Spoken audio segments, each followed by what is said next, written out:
Hey fellow Vault Dwellers, it's Angry Turtle and I hope you enjoy the thumbnail to this video as why there's ice cream, because I think with a proper endgame build followed 76 feels like a good ice cream. It's just so much fun. And now, this is advanced endgame heavy gunner build based mainly on Holy Fire, but as well as some other weapons. The point is, you can use it on every day without caring about anything really, and when you need it, you can boost without changing any perk cards to basically a speedrunner condition, which is 30-second boss fight or so. And now, what do you need to pull it off? Of course, endgame, so I have everything, almost everything. The special before legendary perks, so here you see the special before application of legendary perk. It will be boosted further by legendary endurance, so this is 5 higher. Legendary intelligence, so this is 5 higher. Agility is 5 higher. And luck 5 more than what you can see in here. Now, what other perks from the legendary category? For convenience, there is Master Infiltrator, and for damage, there is taking one for the team. As this build, even though it's bloodied, endgame bloodied, is an absolute tank. So yeah, perfect perk for that, and those specials that are mentioned. Plus 20 to total special. Now the perks. I will skip talking too much about obvious, like all the heavy gunner, traveling pharmacy. The blocker is important on bloodied builds, as melee enemies, especially crickets, without blocker can like 2-hit you, and that's not good. With blocker, they really need to work hard to put you down. Under perception, concentrated fire is important. The other one I will swap between Green Thumb or wherever I'm interested in getting some magazines. I will pop Panapictographist. If there is a daily for Bobblehead, I will swap to Bobblehead. Then we have Life Giver for tankiness. Cola Nut is very important. That's for boosting before boss fights. Fireproof, that's standard. And Revenant, again, boosting for boss fight. Those cards like Cola Nut and Revenant will be dormant for most part of my gameplay, but when I really need them, they are here, so I don't need to swap anything. And that's the convenience of endgame I was aiming for with this build. It must be easy on everyday basis, but as well, just couple boost usage from my inventory and I'm ready for a speedrun. Charisma, we have strength in numbers for mutations, Tenderizer, the standard damage booster, friendly fire, just 1 rank, enough to heal teammates occasionally or friendly NPCs. Happy Go Lucky max out and Party Boy rank 2. You don't actually need max out Party Boy for the luck purposes, boosting before combat. I notice Happy Go Lucky max out and Party Boy rank 2 is just enough for me to hit 33 luck and get the criticals every second shot. So I don't need to go higher. As well, 9 Charisma is perfect as I can share a rank 3 perk card of my choice, greatly boosting my team. Whatever I want to share, I can share with them. Let's say I'm not sure if my team is doing enough damage, I share the Bloodiness. Okay, then Nerd Rage, of course damage. Power User, this is important for my fusion cores when I decide to use VATS in Power Armor. This is draining on the course. After that, Stabilize for damage, batches included to carry all the ammo for the Flamer, for other energy weapons, and fusion cores for my Power Armor. Then Agility, food carrying through Haika, especially that coffee counts as food, and I always have like at least around 100 of coffee, so it's very important. Born Survivor, so I don't die as often. Adrenaline, max damage. Dodgy, max tankiness. And I'm only using VATS on boss fights paired with coffee, so Dodgy is not a problem. It is not a VATS build. VATS is being used exclusively for 3 main bosses, so Dodgy, there is no conflict. After that, from the luck, Bloody Mess for more damage. Better criticals, Curator, Critical Savvy. That comes in play only if there is tough boss enemy and I will use VATS. And Star Genes, of course, to keep mutations. Curator, if I choose to use my collection of bobbleheads and magazines, I like them to last longer. And Good with Salt, as I'm carrying food bars, but I'm not always using them.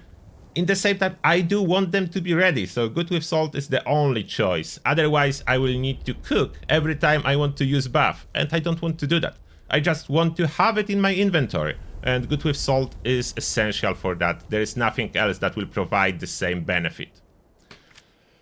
Now, inventory itself, what kind of weapons I'm using. So first, everyday use, it's a standard Holy Fire, as it drops from the event. Perfect. Break slowly, high DPS, vampire. What more can you ask from a weapon? It's amazing, it's just so good. Then I have anti-armor Holy Fire if I want to put more damage on bosses in VATS or outside of VATS. Unfortunately, I was not lucky to get one with less AP cost. But it's just more coffee. I have a lot of coffee. Then, for far away flying creatures, I have my Blooded Weapon Speed Ultrasight Gatling Laser equipped with stabilized charging barrels. I will use it at long range without VATS for flying creatures like a Scourge Beast with Ultrasight Fusion Cores. I just carry like 4 with me. So I rarely use this weapon, only for flying far away enemies. Thanks to the range of 210. It's very handy. And as you notice, this build do not contain any explosive perks. Any explosive. No explosive on this build. I have separate build for that. Then I have Gatling Plasma. This weapon I will use for high range VATS. There is enemy far away. I want to absolutely annihilate it in matter of seconds with VATS and coffee. I will use this Gatling Plasma. As well, my weaponry is not perfect. I'm missing less AP cost on it. It's a big change if you will be able to get one with less AP. But apart from that, amazing weapon. Then, you probably notice some interesting choices like TSC Minigun. This is for tagging on events. Amazing weapon for tagging on events. And with the next update, probably with next season, Explosive from Bullets Explode will be able to get boosted by Grenadier. So it will be even better tagging weapon. And finally, why there is Gamma Gun and Thirst Zappa. These two weapons, the purpose of that is to self-revive. As I have this Revenant, so I use Scout's Banner, I drop my health really low with Gamma Gun, and then I pop a Thirst Zapper once on the ground. I have the self-revive. I managed to figure out this combo. It doesn't even need to be blooded, but I have this nice blooded, so I'm using it in here. And finally some use case for my Nuka-Cola Quantum Ammo. So there we go, something unique on the build. Then armor wise, I'm wearing a power armor. It's not perfect. The main thing I was aiming for is weapon weight. The full set is with weapon weight. The other effects, it's kind of random, even some chameleon effects, but I do have some action point refresh, which is amazing. It is a Union power armor set, so carry weight and poison resistance. I get lucky and I have one piece with fire resistance, so I'm basically good. I'm golden, I can say. And torso is emergency protocols. Absolute super tank with this torso. This power armor, absolute super tank. The mutations, it's not too many. Essentials are there. Adrenal Reaction, Burn Bones, Eagle Eyes, Herbivore. Yes, Herbivore essential for maximum DPS. Herd Mentality, Marsupial, and Speed Demon. Now you can see some buffs I'm using. That's my usual. Mudfruit Juice, Sweetwater Special Blend, Potato Juice, Blight Soup, Corn Soup, sometimes Glowing Fungus Soup, just because it's so easy to craft, and Tato Salad to boost my tankiness. Temporary buffs before boss fights I have nicely aligned in here. Overdrive, Psycho Buff, Nuka-Cola Dark, Liquid Courage. And order is important. It must be in this order, otherwise you cannot stack 4 of those. In this order, you can. If you are endgame, you probably know why. Like, some override, some do not override, some can partially override. That's why order is extremely important to get what you want from each booster. Now, how it performs? Let me demonstrate. And yes, I will show you how to fully boost too. So, now. Let's choose my Vampire Holy Fire. Not doing anything special, just firing at them, as you can see. Absolute ease. They all die really fast. There is no need. Oh, my health is too high a little bit. I have for that some spoiled Brahmin milk. So I'm not even in nerd rage. Am I in nerd rage now? Oh, yes. Okay. So that's the proper damage, as you can see here. The damage will fluctuate slightly. That's because either I have taken one for the team active on them if they're shooting me or not. This legendary perk, as you know, is a conditional damage booster. It's a debuff on enemies, so it's not very consistent, but it's normal in Fallout. You don't expect it to be very consistent. So that's how well it performs when I use this vampire. Absolute beast. Now, if I have a flying creature... Oh, there we go. Legendary 2-star Scourge Beast, so that's more tanky than regular Scourge Beast. Even without Adrenaline stacked, I should be able to do some damage. And as you can see, accuracy is quite good. When she's far away, you can still hit her without aiming down the side. If you aim down the side, it's even better. She's refusing to even cooperate and hover around. She decided to do a crop dusting attack. So if she does that, I will not try to aim when she's so far away. I will kill the regular Scourge. And oh, look at that. She decided to cooperate. So that's the damage with my long-range weapon. And that's the damage with anti-armor holy fire. Yes, I wanted her to heal. So look at that. That's a 2-star legendary Scourge Beast versus anti-armor holy fire. So you can see damage is not your issue. And that is unboosted regular damage you will have on daily basis.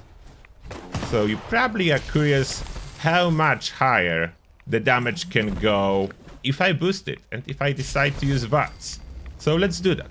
Okay, so we'll do a mini boss fight versus bunch of Mirelooks and hopefully there is a queen. So now, what I do if I want to get a full boost? First, I need to be sure that Scout Banner is active, so it is not at this moment. Let's apply all the boosts that I would normally go for. So I have some supply of Blight Soup. I have supply of canned coffee, we'll use in a second when I will want to pop some VATS. We'll pop some regular corn. Then I don't need rat resist for this one. I will not need liquid courage, just of course that's not a Colossus. So next we'll pop some mud fruit juice and maybe popcorn for my hunger slowing down, just because I have a lot. And we are looking for potato juice and potato salad. And I put myself down too early. My previous potato salad was still running. That's other way you can put yourself down. But this way doesn't always work. It only works when you don't want it to work. So we don't count that. The banner is not even active yet. So yes, the potato salad can put you down if you override previous potato salad. But it will only happen when you don't want it to happen. That's the biggest problem with potato salad for me. Now, what we need for the self-revive necessary part is a Scout Banner. Only one needed per entire team of players, so you try to save yours. Never open more than one. Only one of the pack need to open it. I have a nice supply. This is all from the scoreboards and dailies. I wasn't buying any from the Atom Shop for a long time. So I'm popping that. Then what I usually do is just drop my health initially quite fast with like a spoiled milk. Just because how fast you can do that. Oh, almost forgot the buffs. So what we are doing is Overdrive, Psycho buff, and Nuka-Cola Dark. All those buffs, if I go under special, will boost my luck to 34, but that's because I have one extra luck on my power armor. You probably will not, so 33 is enough. So we have one more than enough. Then we need a self-revive. So I have quad gamma gun for that. I will shoot the ground until I will be really low. A little bit more, it's probably not enough. And gamma gun is silent, so enemies next to me have no idea I'm doing that at this moment. Okay, that's probably enough. Then I swap to my Thirst Zapper, and I just shoot it. I shoot the Thirst Zapper in front of myself. Oops. Was it enough? Okay. I failed. One more shot from the gamma gun. That's too much health. Okay, now Test Zapper will work. I need to start using it more often at practice. Now I'm down. Now the banner triggering. Now I'm back up. Now I can pop some spoiled Brahmin milk to get into the Nerd Rage. I'm in the Nerd Rage. Then I can use my anti-armor Holy Fire. I'm boosted and look at the damage now. The Mirelux are melting. Oh, not reloaded. Can I melt 2 at once? With the Flamer you can sometimes hit 2 at once if they will nicely align. Can we have a boss one? Where is the big mama? Hello? Oh! Appear from me. Okay, should I use some coffee? Maybe even without wasting coffee. How much damage I will do with VATS if I target her leg? Almost kill her with just 2 VATS criticals, and that's the damage without VATS. And fully boosted, my Flamer is doing 271 damage. That's anti-armor. That's not bloodied. That's 271 from anti-armor. If I swap to my bloodied, 303 from bloodied Ultrasight Gatling. And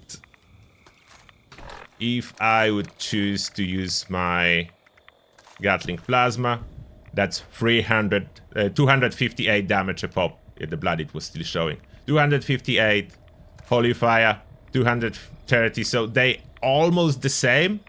It's worth to mention that it's 114 for Plasma, and the fire rate is 132 for the Holy Fire, and there is no spin-up time for the Holy Fire. That's why Holy Fire is the main weapon of this build, and not the Plasma.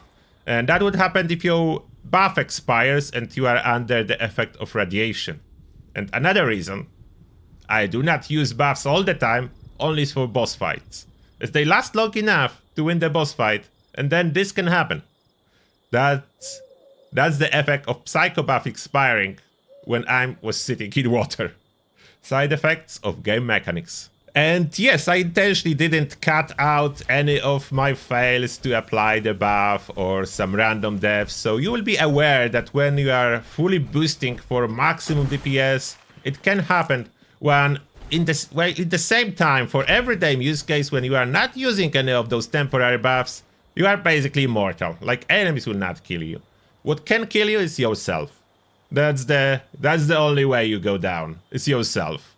And now, let me know what you think about this build. Are you using something similar? Is that what you are expecting from endgame in Fallout 76? Do you want your endgame to be an ice cream? Or not? Let me know. That being said, thank you all for watching, and see you all in the next one.